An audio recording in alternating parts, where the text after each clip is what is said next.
if there was one deposit that I felt the Holy Spirit really wanted to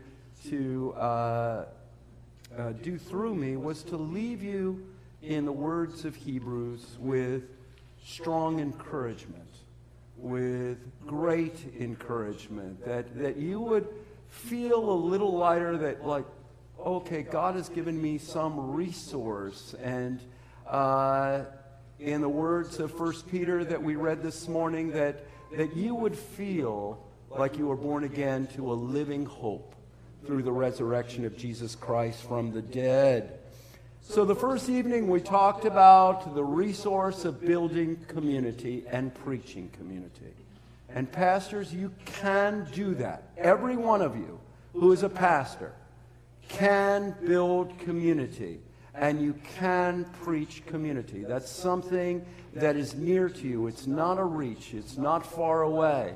And this morning we talked about two other resources: helping the people in your church discover their identity apart from all of the messaging that they're getting from the world, that it is not who we are not self-created, it is whose we are. Who are we related to? And we also talked about the resource of hope this morning as the antidote to fear. Well, I want to conclude my part of this, and then you can head out. Jay is speaking tomorrow. There's great breakfast places around during that session. But I did want to conclude my portion of the conference by talking about how can we be missional in a society that is hostile to the gospel. If we remember that our identity from this morning's talk, we are exiles. We are pilgrims. We are part of a diaspora. We're scattered throughout the world as followers of Jesus. And the Bible has so much to say to us as exiles. It does. Much of the Bible was written to exiles.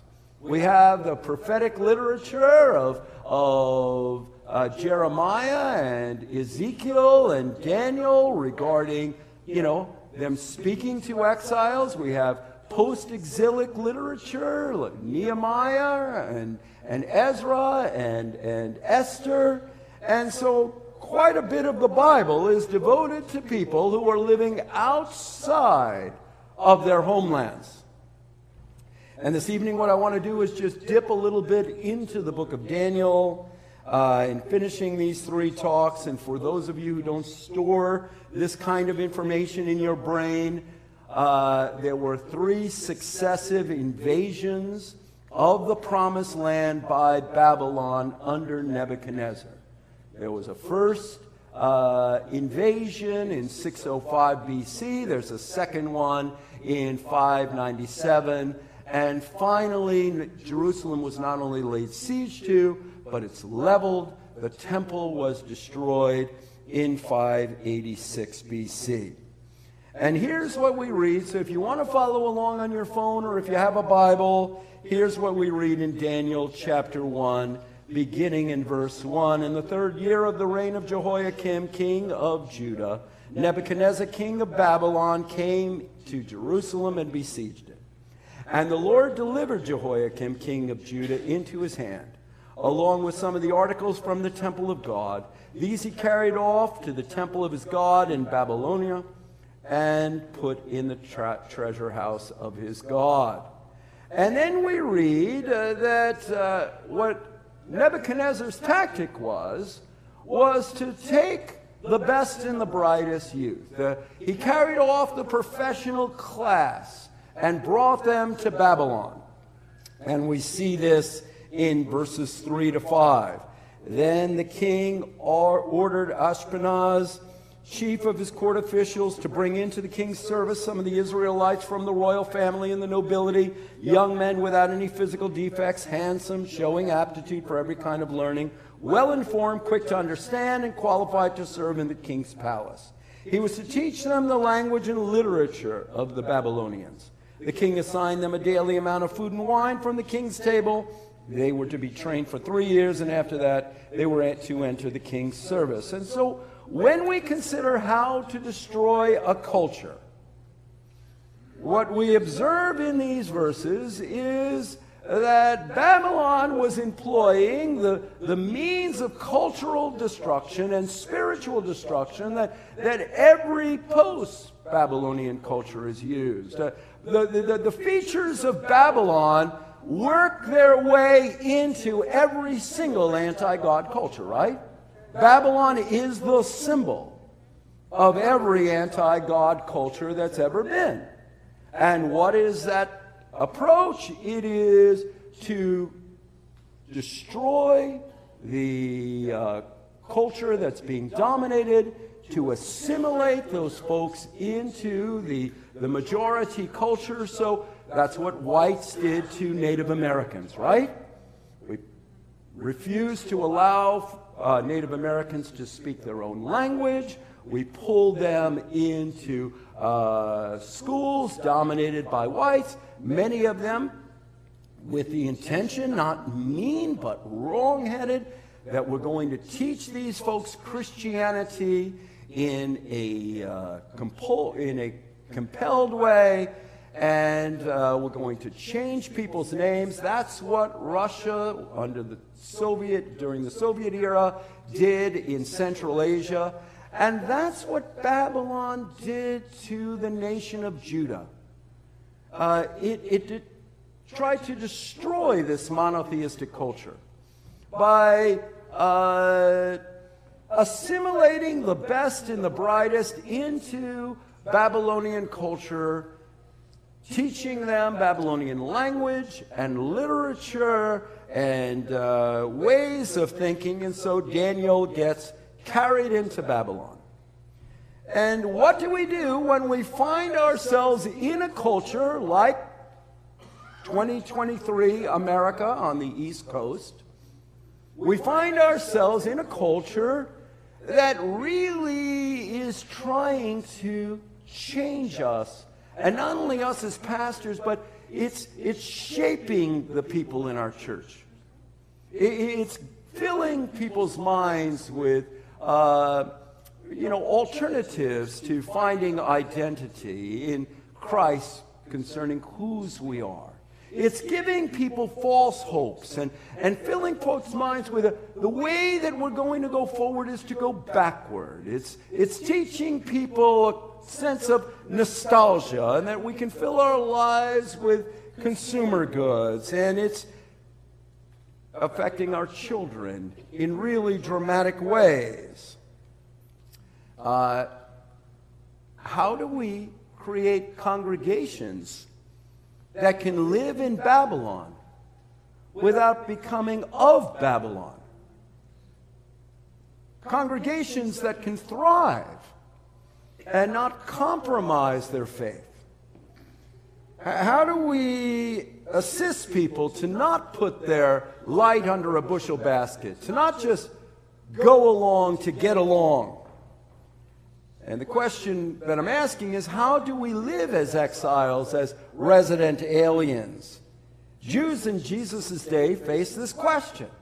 How do I live in a foreign land? Even though they were in their land, they weren't in control of their land. How do we live when we're not in power, when we're not in control, and live faithfully unto the Lord? And the Jews in Jesus' day, you may know this, came up with the classic responses to living in exile. One of the responses they came up with was the zealot response, right? It's the warfare response. The way that I'm going to deal with this foreign occupation is to go to war against it. And we still see that response today, right, in America? It's the response of the culture warriors, that we are involved in a culture war, and we need to attack the folks who are, offering an alternative to our faith. Folks are teaching in many circles that we're not just fighting spiritual creatures, that our attacks need to also be against flesh and blood fellow humans. We see the zealot option with the seven mountain theology. That's really common in charismatic and Pentecostal circles, that we Christians need to dominate the seven mountains of culture, education and government and entertainment and media and family and religion and so on. We're at war. The zealot option. And then Jews in Jesus' day had a second option, the assimilation option. And it was the option adopted by the Sadducees and the Herodians. And the assimilation option, as you could guess, is that we don't look any different than the culture. I remember when I was teaching at Ohio State, I met a young woman, and she said, "Do you know Professor so-and-so?" I did know him. He was in a related department. And I said, "Yes, how do you know him?" And she said, "Oh, he's an elder in our church, and he is just a wonderful Christian." And I thought to myself, "Oh, he may be in church, but no one here knows that he's a follower of Jesus." The assimilation option. Why is it that it's so hard to resist being squeezed into the world's mold? Nearly 80 years ago, C.S. Lewis wrote a wonderful essay that I would encourage you to read. I think you can find it online. His essay was called The Inner Ring. And it was all about the desire that we all have at every stage of life to not be on the outside, but to be on the inside of any particular group. He called it the inner ring. That none of us wants to be shut out. We want to be included, whether we're children or adolescents or professionals and adults. And the desire to be part of the inner ring will cause people to compromise who they are and to say and do things that we otherwise wouldn't do, but we want to be on the inside. And Lewis argues that when a person gets into the inner ring, they don't stop. The desire is to get into the next inner ring. And then when they do that, the desire is to get into the next inner ring. And what happens, Lewis says, is that we become like onions. And we peel away one layer, and then we peel away a second layer, and a third layer, until we cease to exist. We move from ring to ring to ring. And let me read to you from C.S. Lewis's essay on the inner ring. He says, "Unless you take the means to prevent it, you will drift in the stream and become an inner ringer, and you'll be drawn in. If you are drawn in, not by a desire for gain or ease, but simply because at that moment when the cup was so near your lips, you cannot bear to be thrust back out again into the cold outer world." I remember I did a gathering of Ohio State professors a number of years after I began pastoring. And one of the professors asked me the question, said, "Rich, I'm an assistant professor. I want to get tenure. How can I be faithful to Christ and not have it cost me professionally?" I took a deep breath, and I said, "You can't. You can't." That at some point, there's going to be a rub. So we have the option of the zealots to be at war. We have the option of the Sadducees and the Herodians to assimilate. And then the third option, the one taken by the Essenes, was, of course, the option of separation. Many people believe that John the Baptist was an Essene, that we separate ourselves from the culture, we withdraw. And the salt is never near the rotting meat.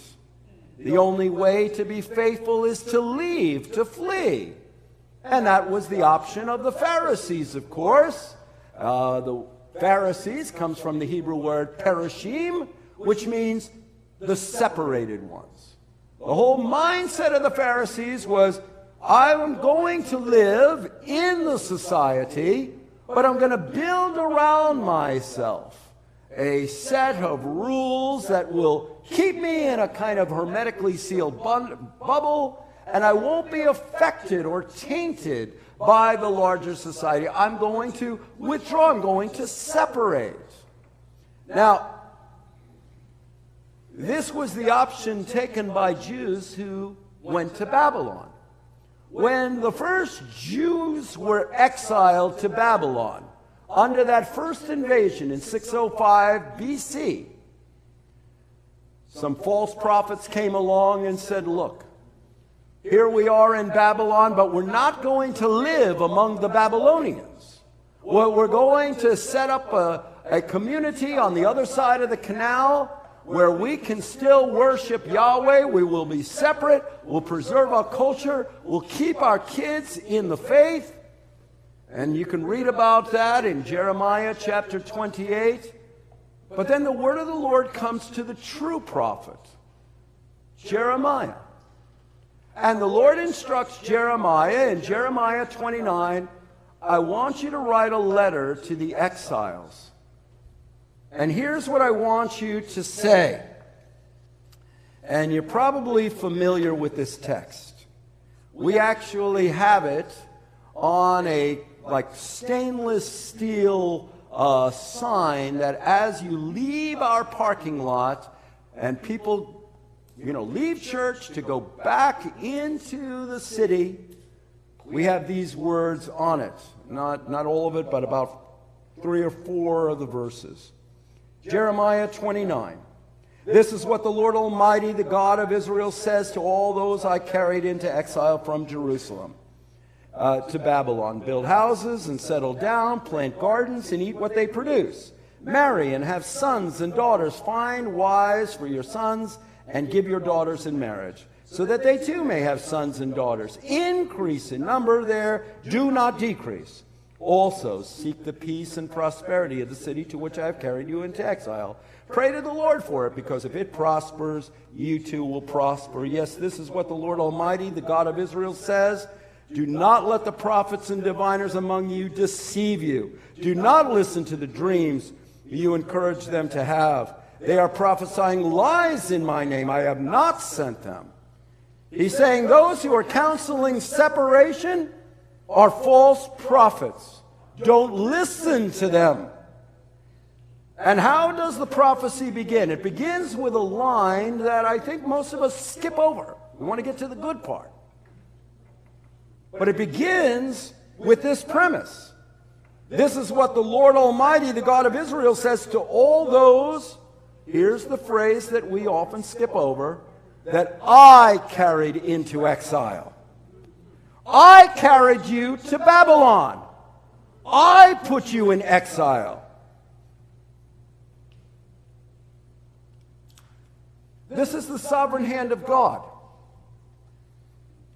That you are currently in exile, pastors. This is not an accident. That we Christians are not dominating the culture. This is the providence of God. God has put you where He wants you. He carried you to your city. He is in charge. He is setting all of this up. He has arranged the world the way He wants the world to operate. And then He puts a call on our lives as people who are pilgrims, as people who are exiles, as part of the diaspora, the dispersion. The Lord says, don't opt for one of the 3 options that I just mentioned. Don't assimilate. He tells us to multiply. To carry his word, to multiply. In other words, don't decrease in number, increase in number in Babylon. He tells us to reject the zealot option. Don't pray against the community that you're in. Don't go to war against the community. Pray for the community. And don't just pray for your local church. Pray for the shalom, the blessing of God on your community. Fall in love with your community. I had to, pastors, pray that into my heart. I'm a New Yorker. I'm in Columbus, Ohio. I did not love Columbus, Ohio. But the Lord had carried me there through a series of providences. And now I find myself pastoring in this foreign city. And I realize, Lord, I love my church. I love what I get to do. I don't love this city. And I prayed for my own heart over a series of months. And I prayed, Lord, give me a love for the city. And as God began to change me, he began to change our church so that we were everywhere in the city. God can do that for us. He can give us a love for the community that we're in. Now, this prophetic word is exactly the counsel that Daniel and his friends followed. They didn't follow the false prophecy of Jeremiah 28. They followed the letter of Jeremiah that was the true word of the Lord. That's how Daniel begins. They listened to the prophet Jeremiah and they followed his counsel. So here's the question that I would ask to us as pastors.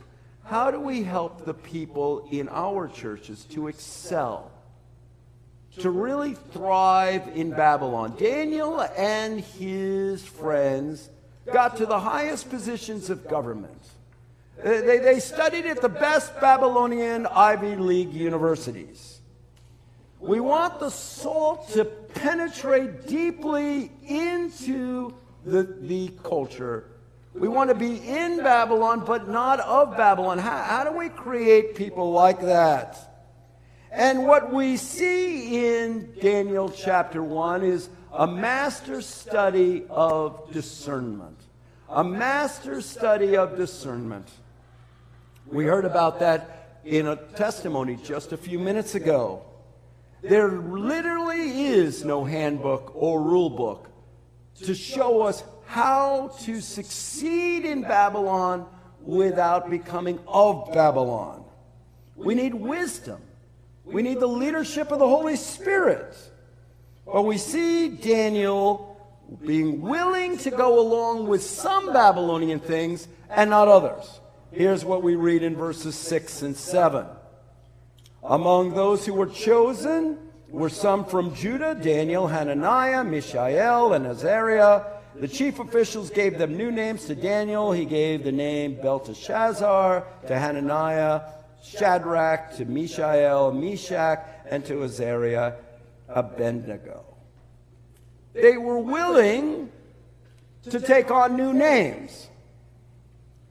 They didn't have a problem being called by a Babylonian name.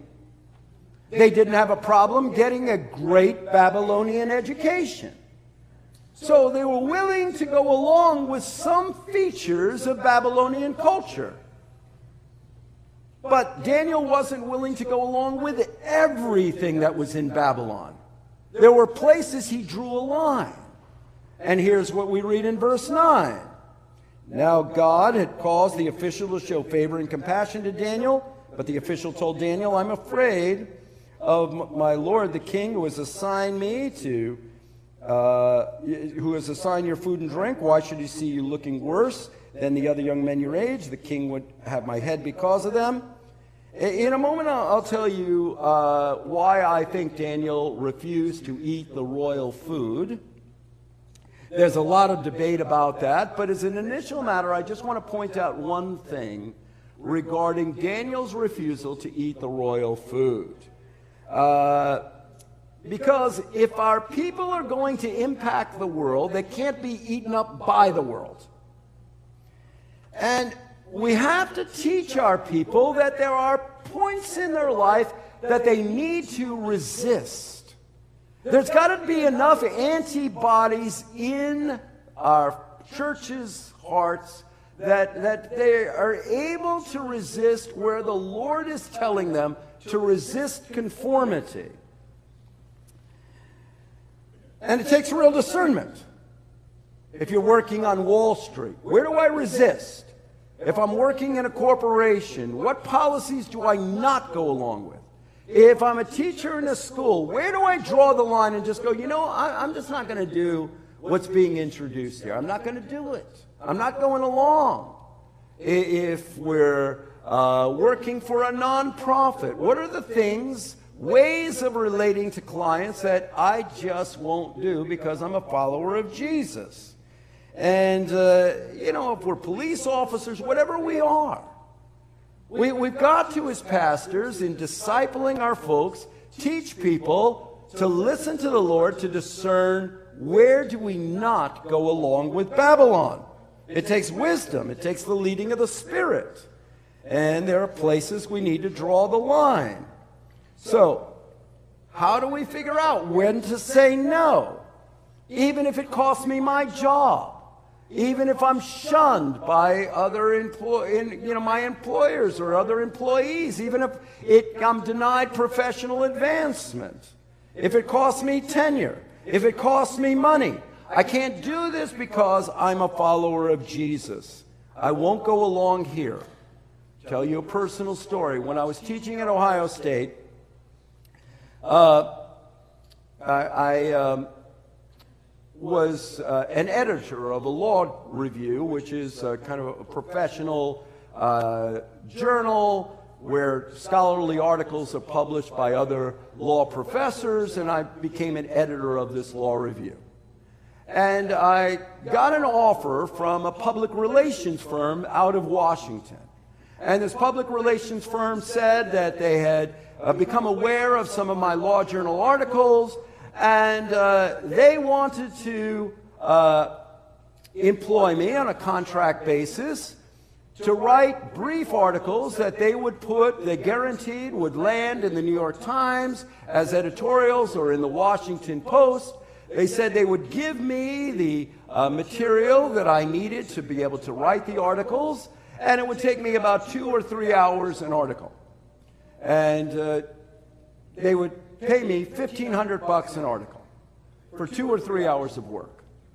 Now, I was a young guy. Marlene and I had just bought a house. We had 2 little children. I said, sign me up.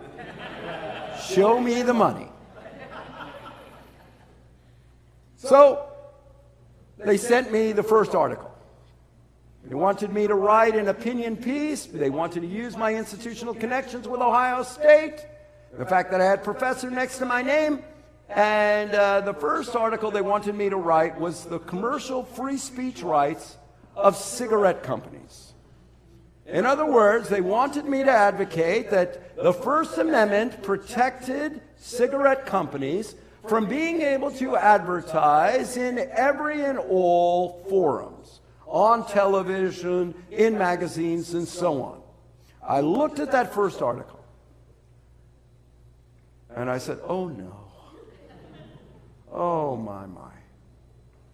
I couldn't even sit in my office. I got up, I started to walk around the oval, the center of the Ohio State University campus. I began to pray. I said, Lord, what should I do? Oh, I want the money. Any way that I can work this out? As I listened to the Lord, it was like so clear. So clear. I can't attach my name to a cigarette company. I don't want somebody in 30 years to, do some search of me and find out that I was in some tiny incremental way contributing to the death of someone. God forbid that I was associated with that. Went back to my office, typed up a brief note, because I don't type. And I said, take my name off the list. I don't want to write for you. We've got to teach people that at some point you draw the line. I can't do this.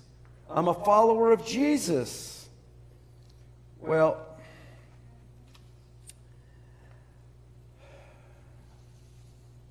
that's the first thing.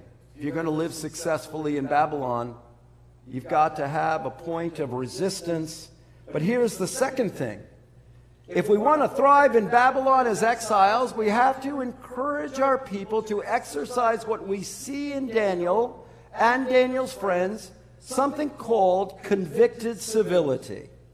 Convicted civility. Look with me at verses 8 through 16. Daniel resolved not to defile himself with the royal food and wine, and he asked the chief official for permission not to defile himself this way. Now God had caused the official to show favor and compassion to Daniel. But the official told Daniel, I'm afraid of my lord the king, who's assigned your food and drink. Why should he see you looking worse than the other young men your age? The king would then have my head because of you. Daniel said to the guard whom the chief official had appointed over Daniel, Hananiah, Mishael, and Azariah, please test your servants for 10 days. Give us nothing but vegetables to eat and water to drink, and then compare our appearance with that of the young men who eat the royal food, and treat your servants in accordance with what you see. So he agreed to this and tested them for 10 days. At the end of the 10 days, they looked healthier and better nourished than any of the young men who ate the royal food. So the guard took away their choice food and wine they were to drink and gave them vegetables instead. And if you read through the book of Daniel and see how Daniel and his friends responded even when they said no, even when they drew the line, they respond so civilly. They respond so graciously. They respond so kindly. It's like, wow, these are really nice people. Instead of often what we see in Christians today is I say no, but I say it with such hostility. I say it with so much anger, with such vitriol. I don't see the humanity of the person standing in front of me even as I say no. Daniel walks in the shoes of this official. He understands that I'm putting him in a really difficult spot. And so I want to help you. I want to help you even while I say no and even while I resist. I care about you. Convicted civility. There was a recent incident involving a pastor at one of these Christian nationalist rallies. Here's what he said. This is a pastor. He said, we have one enemy. His name is Satan. And he has his minions among the Democrats, the liberals, the progressives, and the lizard people.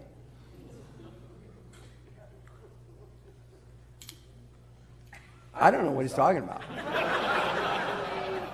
Some of you go, yeah, the devil works through the lizard people. But you know, when we listen to so much, so many religious leaders and political leaders, the rhetoric is so uncivil, it's so ungracious. The historian Martin Marty said this: it's a fact of public life that when it comes to religion and politics, the committed lack civility and the civil often lack conviction. What we need is convicted civility. Convicted civility. That people need to build points of resistance in their lives, but they need to do so with great civility. Convicted civility is the approach that Peter urged on folks he was writing to in the first century. When he was writing to the exiles, the pilgrims, the folks that were part of the dispersion, here's what Peter said in 1 Peter 3. Who is going to harm you if you're eager to do good? But even if you should suffer for what is right, you are blessed. Do not fear their threats. Do not be frightened. But in your hearts revere Christ as Lord. Listen to this. Always be prepared to give an answer to everyone who asks you to give the reason for the hope that you have. But do this with gentleness and respect. Oh, it's incredibly hard to walk this tightrope of convicted civility, isn't it? And we all have temperamental biases. We all lean one way or another. We're great on the conviction side and weaker on the civility side. We're great on the civility side, but you couldn't figure out where we're at regarding the conviction side. And this takes introspection, you know. We have to look inside and say, Lord, where do I fall off the tightrope? We have to teach this to our churches and say, guys, where do you fall off the tightrope? Is it around conviction? Is it around civility? I am a New York Jew who's trained as a lawyer. Guess where I might fall? I mean, I know you guys are intuitive, but just guess. I love to mix it up. I love to debate. I love that. And so, you know, my challenge as a New York Jewish lawyer pastoring a church in the Midwest where people never openly disagree to your face, where everything is a matter of drive-by shootings. I won't do it to your face. I'll just kill you as I drive by. I'll just, you know, troll you online anonymously. And I'll write you angry emails and not sign them. So we have to ask ourselves, what virtue do I need to grow in? I must not separate, but I also must not assimilate. I'm called to be in Babylon, but I'm called not to be of Babylon. So we need points of resistance, and we need convicted civility. But here's the third thing. Why did Daniel resolve to not defile himself with the king's food? Have you ever read over that text and go, what's this about? Why did he draw the line here? He didn't draw the line on changing his name. And he didn't draw the line on getting a Babylonian education, but here he draws the line. And if you read the commentaries, they're all over the place. Some people say the reason Daniel wouldn't eat the wine and the meat was because it wasn't kosher. You know, it wasn't according to the Jewish laws of kashrut, of cleanliness. That's really unlikely. Wine cannot be not kosher. Some people say, well, maybe the wine and the meat was offered to idols, but there's nothing in the text that indicates that this food was offered to idols. Some people say that Daniel was a vegetarian. He didn't know it at the time, but he was starting a 2,500-year fad of a Daniel fast. And he was going to be selling millions and millions of books about a Daniel fast. And he just, Spirit-led, he just did this. And he was starting like this massive thing among Christians. A Daniel fast. Well, maybe not. Maybe he was not a vegetarian or a vegan. The great Old Testament scholar John Walton says that the word vegetables is probably poorly translated, that it really meant a kind of grains and seeds. And we see this word one other time in the scriptures, in Ezekiel 4. It was the food of the exiles. Okay. It was the food of the exiles. What Daniel was doing was he was saying, I refuse to eat the royal food, the food from the king's table, that I'm going to eat the food of my fellow exiles. What's he saying? I'm going to eat the food of the marginalized. I'm going to eat the food of the poor. Here's the point. If you're succeeding in Babylon, if you're rising up in Babylon, if you're starting to make money, if you're starting to make a name for yourself, the way that you keep yourself from being of Babylon is at some point you say, you know what? My only hope for being preserved and not eaten alive by Babylon is to get near to the poor. I've got to have some places in my life where I'm not just around people of my own class. I'm not just around the well-heeled, the educated, the successful, that somewhere along the line I'm getting near to people who are in need. You want to build a protective wall around your people?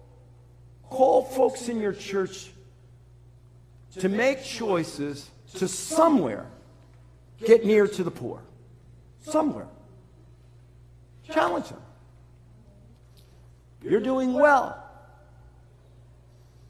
You've got to volunteer at our food pantry. You've got to, for the sake of your own soul. Got to do it. For the sake of your own soul. Get near to the poor by joining our prison ministry. Get near to people who are in need by engaging in our ESL program. Help some of the immigrant families coming in the church. Listen, brothers and sisters, let me just take a 30-second rabbit trail. There was a recent study just came out this past year of denominations that were actually thriving in America and not declining in numbers. There's not that many. You know what the survey said? The key to thriving denominations were in America, the one key, and this is across all religious bodies, denominations that were incorporating immigrants were growing, and denominations that were not incorporating immigrants were shrinking. This is a key to thriving churches that, you know, as,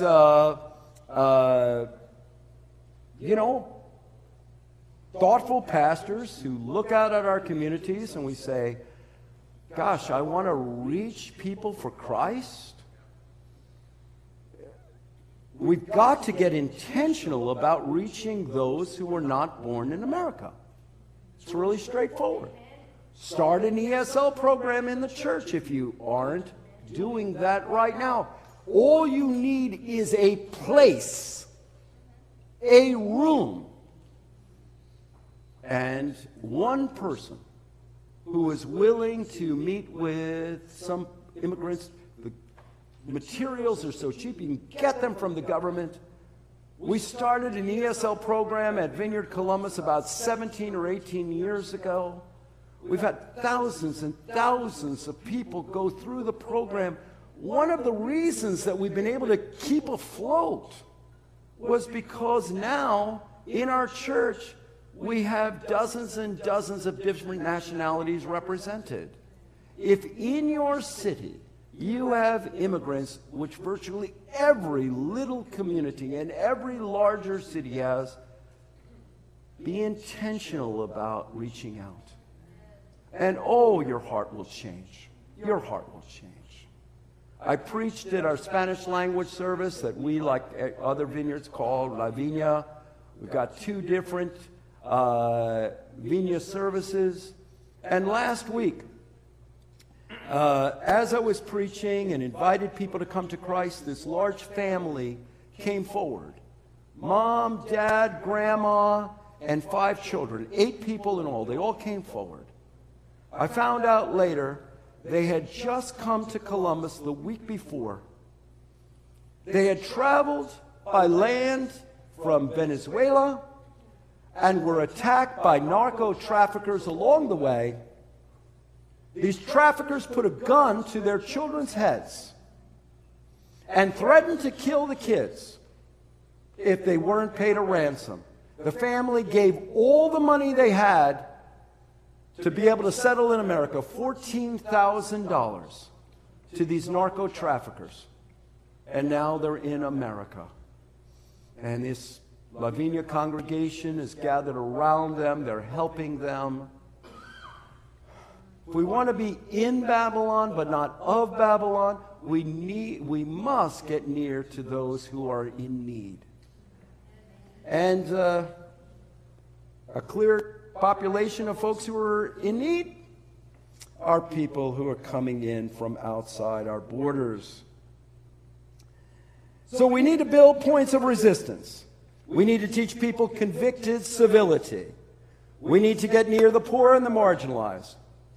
Well, let me finish with this. Here's something that's easily overlooked, the last thing.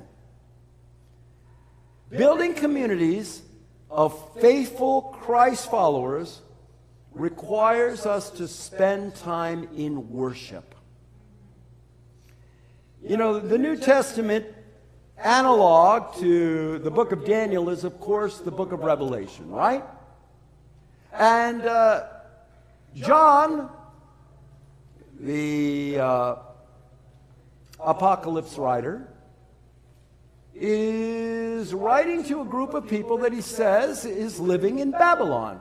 He's referring to Rome, but it has all the features of ancient Babylon.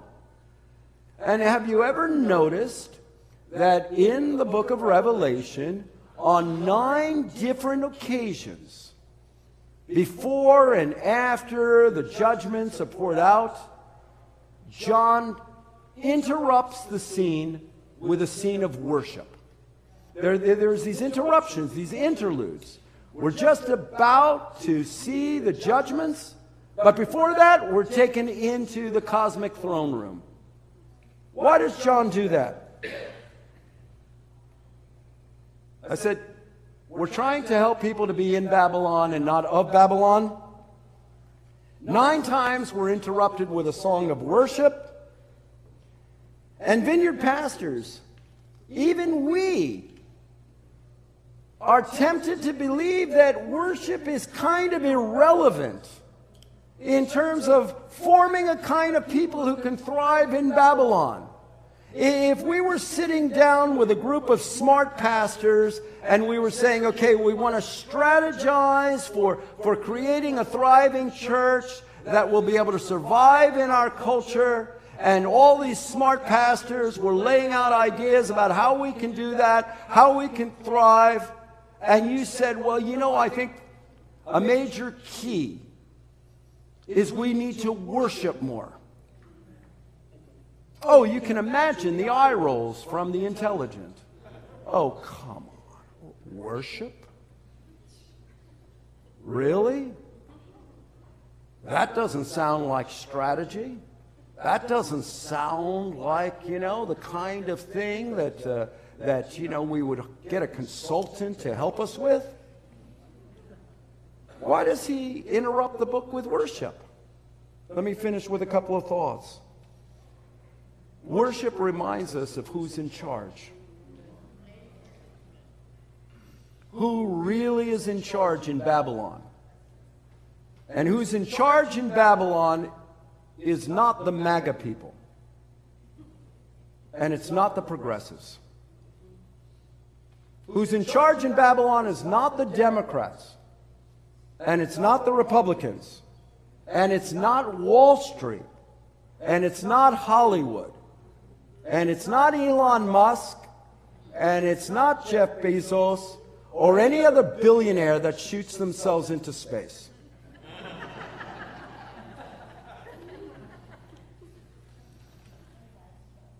In our age of anxiety, where everyone is afraid and everyone feels oppressed, it's helpful to remind ourselves who's in charge. And worship reminds us of who ultimately wins. Worship reminds us of what the future holds for us, and it holds out hope for people. Worship changes the mental furniture in our heads so that when we begin to engage in worship, all the furniture in our heads gets turned around and some of it gets replaced.